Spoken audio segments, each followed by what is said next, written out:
La determinación del ministro Mario Carroza de procesar a 7 militares en retiro por su presunta vinculación con el caso Quemados reabrió el debate sobre derechos humanos a casi 30 años de la muerte del fotógrafo Rodrigo Rojas de Negri y las heridas graves a Carmen Gloria Quintana.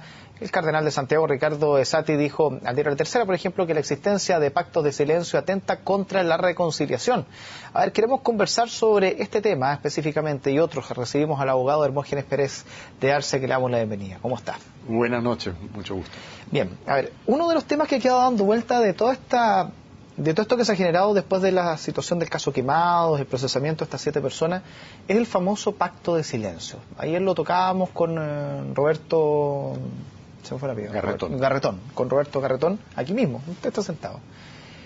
A su juicio, ¿el pacto de silencio existió de la forma en como supuestamente se ha dado a conocer a través del caso Quemado? ¿Existió entre militares y civiles? ¿Existe hasta el día de hoy? Bueno, en este caso no existe, evidentemente, porque los militares hicieron sus declaraciones, eso no es silencio.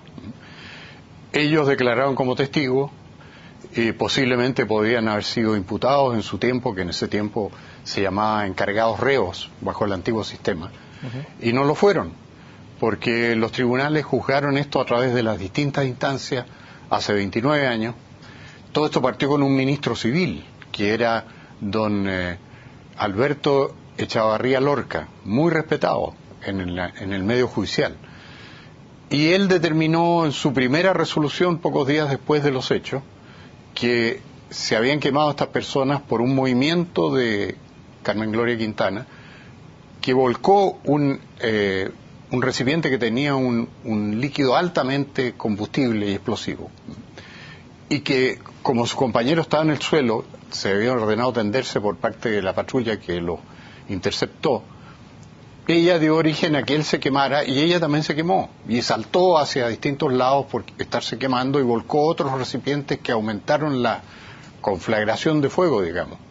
Entonces todo eso lo declararon los militares, declararon otras personas que sostenían tesis contrarias, que decían que estaban mirando a una cuadra. Yo recuerdo bien todo eso porque salió en todos los diarios todo el procedimiento.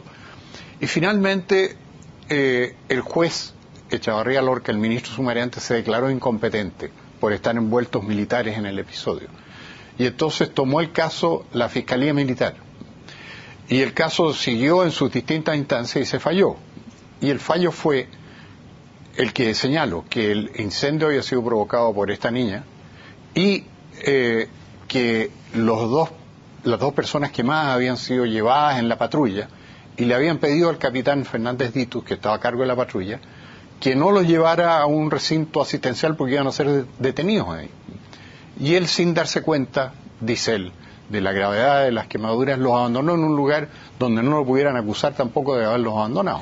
Es que cuando se habla respecto al pacto de silencio, claro, esas son las declaraciones que se entregaron, pero se habla de que en el fondo habría existido un acuerdo entre todas las personas para prestar una misma declaración con una versión de los hechos no coincidiendo con el real, que supuestamente sería lo que señaló este ex conscripto hace un par de meses, se dio a conocer ahora estos últimos días, y que ha generado toda esta situación, que habría existido un acuerdo entre muchos para decir esto fue lo que ocurrió y que se habría destapado con esta situación. ¿Usted cree que eso es factible? Bueno, todo puede suceder, pero en ese caso, ante un tribunal, van las personas independientemente a declarar. No sabemos que realmente se ponen de acuerdo las partes. Bueno, muchas veces puede suceder. Ahora, lo que yo encuentro extraño es que un señor 29 años después venga a reflexionar sobre lo que debió haber dicho y no dijo, porque según él la versión era distinta. Y lo dice ahora, ¿por qué? ¿Qué pasó en estos 29 años? Él dice que lo quiso decir y no lo escucharon. Que no recibe los beneficios del ejército hasta el día de hoy, él, y los otros sí. Pero hoy día lo han escuchado. Entonces, en cualquier otro momento que lo hubiera dicho lo mismo, habría provocado el mismo revuelo. ¿Usted cree que en los años 90 lo habrían escuchado? Porque la realidad política, en cierto sentido, es bien distinta. Muchos lo señalan. No, pero si todos estos años han sido de constante tratamiento de este tema. Este es un tema permanente. Aquí hay una cosa que es casi divertida, porque el 99% de los chilenos considera que los quemados fueron quemados por el gobierno militar, punto. Eso es lo que cree la gente. Y ahora resulta que sale un señor diciendo eso y se provoca este revuelo, cuando la gente debe estar desconcertada porque decía, bueno, pues eso es lo que supimos siempre. Lo que no supieron siempre fue la realidad del proceso, que el proceso lo investigaron los jueces, pasó a la Fiscalía Militar, siguió las distintas instancias, hubo recursos, en que la parte querellante, que era la de Carmen Gloria Quintana y Rodrigo Rojas, quería que condenaran a los militares y se desecharon esas acciones. ¿Y por qué Mario Carroza entonces estaría llevando adelante esta investigación si ya estaba tan claro lo otro entonces? Porque él es un juez de izquierda, él cumple una misión de izquierda. Él de partida tiene la obligación, ordenada por el Código, de no dar lugar a la tramitación de lo que está tramitando, porque hay dos causales de sobreseimiento en ese proceso, que son la cosa juzgada, porque esto fue juzgado por otro tribunal y eso es sagrado en derecho penal, y la prescripción. 29 años está cualquier clase de delito prescrito. Él no podría hacer lo que está haciendo, jurídicamente. Pero en Chile la juridicidad quedó atrás, acá no hay Estado de Derecho en estas materias. O sea, el juez Mario Carroza estaría actuando fuera del Estado de Derecho. Absolutamente fuera. Pero si han inventado incluso algunas triquiñuelas para eludir la aplicación de la ley, como es la del secuestro permanente, que todo el mundo sabe que no es verdad. Son métodos para eludir la aplicación de la ley. Ahora se dice que son delitos de lesa humanidad. Eso no tiene pies ni cabeza, si los delitos de lesa humanidad no existían en el momento de los hechos.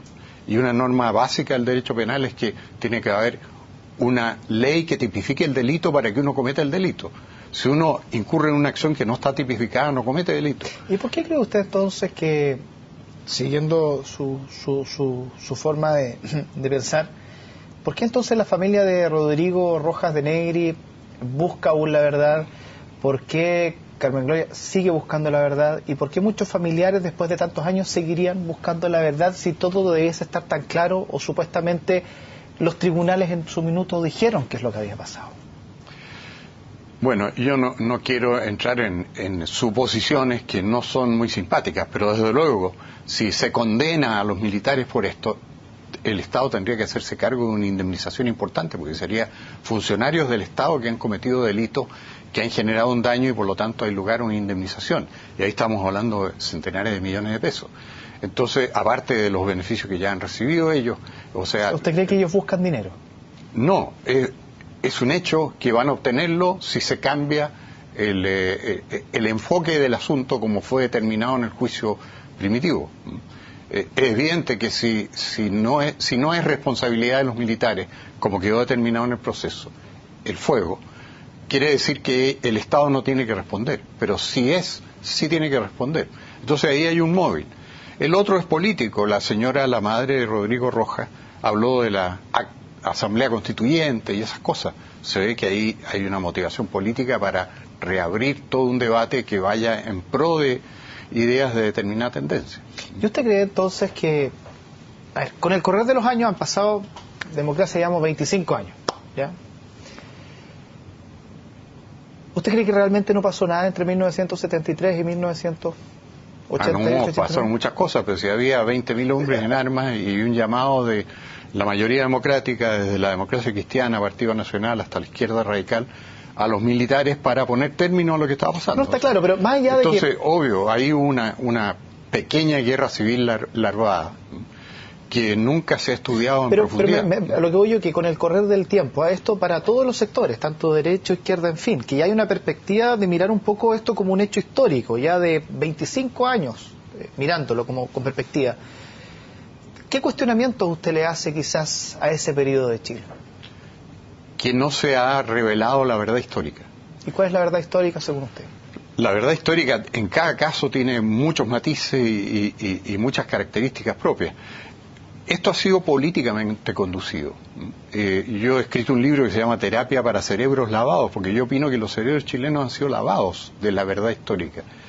Por ejemplo, le digo una cosa que es casi una paradoja absurda.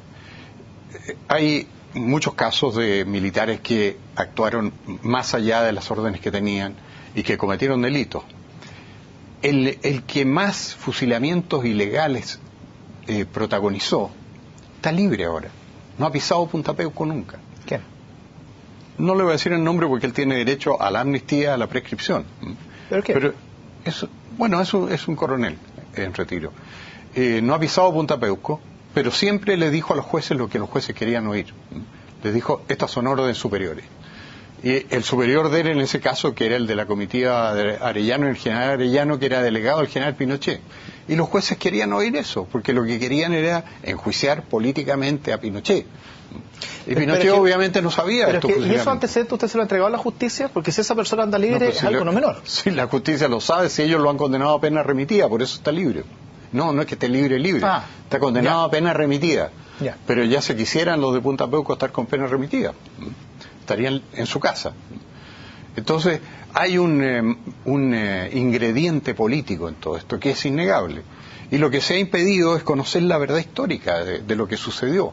O sea, el informe Rettig, por ejemplo, que determinó que en total había alrededor de 2.179 muertos. Total. Dijo que esos prácticamente 2.000 eran muertos por las Fuerzas Armadas. Y ciento y tantos no dijo que era la izquierda, que la izquierda estaba armada, tenía 20.000 hombres, tenía armas. No, dijo víctimas de la violencia política, así los llama.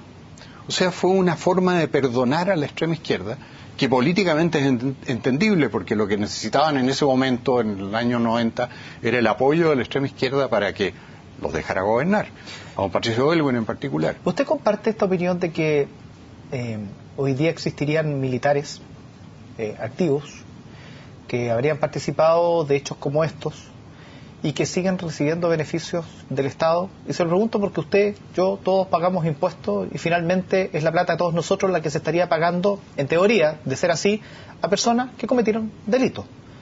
¿Usted tiene conocimientos de eso? ¿Usted comparte esa opinión? No conozco casos. Por ejemplo, si estamos hablando de este caso... El caso Quemados es uno de ellos, por ejemplo. Ya, pero veamos en qué consistió ese caso. Ese caso era un día de protesta en Santiago, en que elementos de extrema izquierda y subversivos salían con elementos incendiarios para lanzarle a los vehículos de locomoción colectiva, porque lo que se trataba era paralizar el país. Entonces, ¿cuál era la obligación de las fuerzas de orden? Reprimirlos, obviamente. Si una patrulla se encontraba con gente que tenía bidones y sustancias inflamables y explosivas, eso era para herir o quemar a los pasajeros de los vehículos. La obligación era reprimirlo. Y eso fue lo que hicieron, y aquí es donde sale todo el debate de si se provocó porque Carmen Gloria Quintana lo volcó al tratar de escapar, o si fueron quemados. Esa es la discusión que hay. Pero obviamente la obligación de la fuerza pública es enfrentar a los elementos subversivos, la obligación de los carabineros es enfrentar a los encapuchados. Porque claramente el ejército ha intentado durante estos últimos 25 años de generar una imagen hacia la sociedad bien estable y bien respetada, ¿ya? No sé si es marcándose, pero generando una distancia frente a ciertos hechos que pudiesen haber ocurrido. Y justamente este tipo de situaciones lo que hacen es marcar nuevamente al Ejército de Chile, porque son miembros del Ejército de Chile.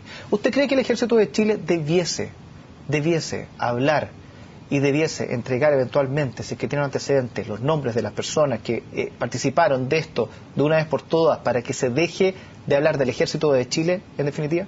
No, yo creo que el Ejército de Chile debía defender a su gente y no lo ha hecho. El Ejército de Chile, el comandante en jefe, el general Cheire, declaró en una oportunidad en 2004 que el Ejército de Chile era el responsable de todos los hechos moralmente criticables del pasado. Todos. Se echó la culpa de todo. ¿Qué más querían? Pero con eso le asestó una puñalada en la espalda a todos sus camaradas, a todos los que tuvieron que actuar, porque los que tuvieron que actuar habrían preferido ser designados en cargos administrativos o diplomáticos o lo que fuera en el gobierno militar, pero no tener que enfrentarse a los terroristas. O sea, ¿debiese estar defendiendo, por ejemplo, los militares del caso Quemados?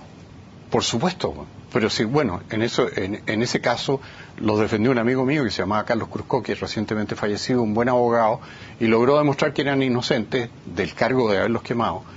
Y la condena al capitán Fernández Ditu fue por haberlos bajado de la patrulla y haberlos dejado en una calle o camino, en lugar de haberlos llevado a un recinto asistencial donde habría quedado detenido. Lo que pasa es que usted, cuando planteó delante que esta persona que quizás más fusilamientos cometió, está libre en estos momentos en las calles. Está en su casa, no libre porque tiene condena remitida. Bueno, pero remitida está en su casa. Sí. Bueno, se le está haciendo un daño enorme entonces a la institución. Porque usted dice que en el fondo lo que se está buscando es juzgar a Pinochet, la figura de Pinochet, o ciertas figuras. pero también reconoce, por otro lado, que hay personas que cometieron delitos. Entonces, ¿por qué los mismos abogados o quienes han estado en torno a este tema no han podido encauzarlo entonces hacia condenar, de acuerdo a lo que usted señala, condenar a quienes hay que condenar y no ese juicio público del cual usted por lo menos está señalando? Bueno, sí que todo esto sucedió, pues lo que pasa es que aquí estamos volviendo a Fojas 1. Yo nunca digo Fojas 0 porque la Fojas 0 no existe. Fojas 1.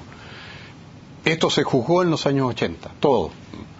Estas muertes en el norte, que fueron principalmente en La Serena, Calama, Antofagasta, se investigaron en un proceso. El proceso terminó en una sentencia. ¿Era la muerte? Claro. Y en la sentencia se aplicó la ley. Y una de las leyes que se aplicó fue la amnistía. Y por eso que quedaron libres las personas, porque la amnistía dejó libres a los de los dos bandos.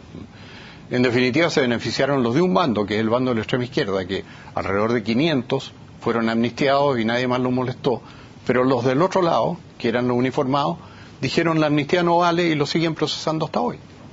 Entonces se aplicó la ley, pero se aplicó la ley de amnistía, que era lo que correspondía. Este caso fue juzgado en el de los fusilamientos en el norte.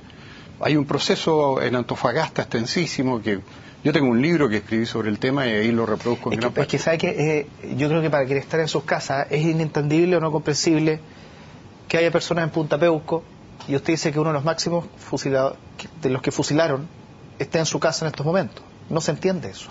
Yo lo entiendo porque él, el que quedó libre, no digamos libre, el que quedó remitido sin cumplir una pena de cárcel, es la persona que culpó a la superioridad, que le dio en el gusto a los jueces de izquierda que querían condenar a Pinochet. Estamos hablando para que la gente lo conozca. Así ya es cosa de googlearlo, pero ¿para qué vamos a googlear? No, googleé nomás. Yo no lo digo porque le reconozco el derecho que le da la amnistía de no ser molestado más por este caso. ¿Pero es que usted considera que no debe ser más molestado? Por supuesto, si la amnistía fue para eso. Si después de la revolución del 91 se dictaron 6 amnistías para no molestar a nadie más. Pero nunca. Más allá de la amnistía, lo entiendo, entiendo lo que busca la amnistía, pero estamos hablando de una persona que mató. Claro. Y esa persona que mató debiese estar en la cárcel, no en su casa. Oiga, pero si las amnistías son para eso. En el año 91 del siglo XIX hubo un famoso fusilamiento de Locañas, en que por orden del gobierno fusilaron a una cantidad de personas de familias muy conocidas, sin forma de juicio y nada más que por un arrebato de la autoridad. Y eso fue considerado lo más terrible que había sucedido hasta esa época en Chile. Y no querían amnistiar ese caso. Y ya en la 5ª o 6ª amnistía dijeron, ya, Locañas también. Porque los países tienen que olvidarse de las cosas. Aquí en Chile se ha producido por primera vez, que yo sepa, una situación que no termina. O sea, esto no hay nunca reconciliación en Chile. ¿Por qué? Porque hay un sector muy odioso, que es la extrema izquierda, que no permite la reconciliación. ¿O son familiares que no saben qué pasó con sus seres queridos? Todos los familiares saben lo que pasó con sus seres queridos. Lo que falta es identificar restos. El otro día leí en el diario, que es risible, que han identificado a una persona del patio 29, una persona con auxilio de científicos austríacos, en fin, y ya supieron quién era. Bueno, hay centenares en el patio 29. ¿Por qué en 25 años no han hecho el esfuerzo de identificarlos a todos? En este momento se te hace un listado de las personas que llaman desaparecidos, que inicialmente eran 979 en el informe Rettig. Después la comisión siguiente de reparación y reconciliación añadió otros 100 y tantos. En total fueron aumentando los desaparecidos que se decían, pero eran 1102. Hay un listado que dice exactamente qué le pasó a cada una de esas personas. Incluso casos bastante atroces, como restos que fueron lanzados al mar. Se sabe de quiénes fueron. Entonces, si alguien estudiara el tema, y bueno, yo lo estudié con las fuentes abiertas y lo escribí en un libro que se llama Terapia para Cerebros Lavados, se ha comprobado el destino de las 1102 personas. Incluso parece que son menos porque han reaparecido 6 personas en los últimos meses que han salido en los diarios, que estaban desaparecidos oficialmente y resultó que no, que estaban vivos. Entonces ese tema no existe, pero tiene un valor político, obviamente. Entonces a uno cada vez que hay un debate de esto le dicen, bueno, ¿y las personas que no saben qué fue de sus deudos? Bueno, que tienen que pedir que identifiquen los restos que están en el Instituto Médico Legal, que hay alrededor de 100, y en todos los patios del Cementerio General, 29 y tanto, que son otros centenares también. Se nos fue el tiempo. Muchísimas gracias, Hermógenes Pérez de Arce, por estar junto a nosotros conversando. Gracias a usted. Que esté muy bien. Nosotros hacemos una pausa y más adelante regresamos con más noticias.